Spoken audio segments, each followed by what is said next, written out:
ছবি 5ই আগস্টের পরে যখন দেখতেছি রাজা রানী আর রাজপুত্রের ছবি। কেউ বলেছে রাষ্ট্রনায়ক বিদায় নিয়েছে, দেশটির দিকটি অনুভব করি। আর হাত পাখার আর একটি দিক আছে, মনে রেখো, সেটা খুব শক্ত দিক।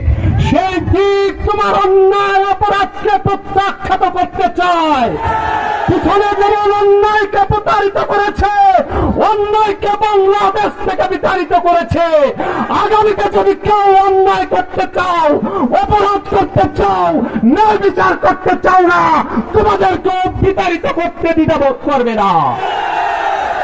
তাই শরীয়তপুর 3 আসনের মানুষের কাছে আমি নিবেদন করব, ওই রাজা, রাজকন্যা আর রাজকন্যার পুত্রের ছবি আমরা দেখতে চাই না।